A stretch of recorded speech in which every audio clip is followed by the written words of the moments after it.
ఆంధ్రప్రదేశ్లో ఎక్కడ శవం కనిపించినా గద్దల్లా వాలిపోయి వైసీపీ నేతలు శవ రాజకీయాలకు తెరతీస్తున్నారని టీడీపీ ఎమ్మెల్సీ పంచుమర్తి అనురాధ ఆగ్రహం వ్యక్తం చేశారు.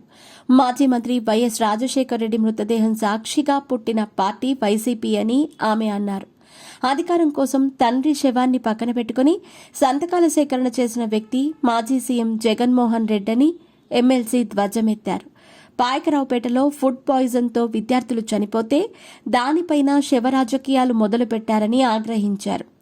ఈ సందర్భంగా ఎమ్మెల్సీ అనురాధ మాట్లాడుతూ ఇప్పటివరకు శవ రాజకీయాలు చేసిన వైసీపీ కొత్తగా రాబందుల పార్టీగా అవతారమెత్తింది.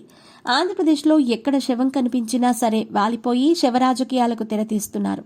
ఏపీ అసెంబ్లీ ఎన్నికల్లో ప్రజలు మిమ్మల్ని చీకొట్టినా సరే సిగ్గు లేకుండా తెలుగుదేశం పార్టీ సీఎం చంద్రబాబుపై బురద జల్లే ప్రయత్నం చేస్తున్నారు. పాయకరావుపేటలో ఫుడ్ పాయిజన్తో విద్యార్థులు చనిపోతే దానిపైన జగన్మోహన్ రెడ్డి అండ్ కో రాజకీయాలు మొదలుపెట్టారు. అనాథాశ్రమంలో జరిగిన ఘటన ప్రభుత్వం దృష్టికి రాగానే సీఎం చంద్రబాబు వెంటనే స్పందించారు. విచారణకు ఆదేశించి బాధితులకు ఎక్స్గ్రేషియా కింద 10 లక్షల ఆర్థిక సాయం ప్రకటించారు. అంతేకాకుండా రాష్ట్ర వ్యాప్తంగా ఉన్న అన్ని అనాథ శరణాలయాల్లో తనిఖీలు చేపట్టారు. బాధితుల కోసం స్వయంగా సీఎం చంద్రబాబే రంగంలోకి దిగారు. అయినప్పటికీ వైసీపీ శవ రాజకీయాలు ప్రారంభించింది.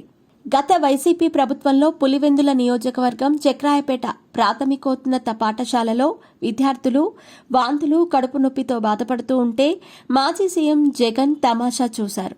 అలాంటి వ్యక్తికి కనీసం మాట్లాడే అర్హత ఉంటుందా?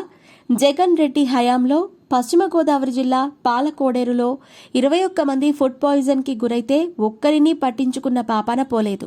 పార్వతీపురం మన్యం జిల్లాలో 35 మంది జగనన్న గోరుముద్ద తిని అస్వస్థతకు గురైతే పట్టించుకున్న నాథుడే లేడు. కనీసం ఆ ఘటనపై విచారణకు కూడా ఆదేశించలేదు. పోలవరంలో కలుషిత ఆహారంతో 36 మంది మంచం పడితే దానిపై ఒక్కరినైనా విచారించారా? బాధ్యులైన అధికారులను సస్పెండ్ చేశారా? జగన్ రెడ్డి హయాంలో ఎన్నో ప్రభుత్వ పాఠశాలల్లో ఫుడ్ పాయిజన్ సంఘటనలు జరిగి సరైన చికిత్స అందక విద్యార్థులు విలవిలలాడిపోయారు. ఈ ఘటనలన్నీ ఆనాడు జగన్మోహన్ రెడ్డికి కనిపించలేదా?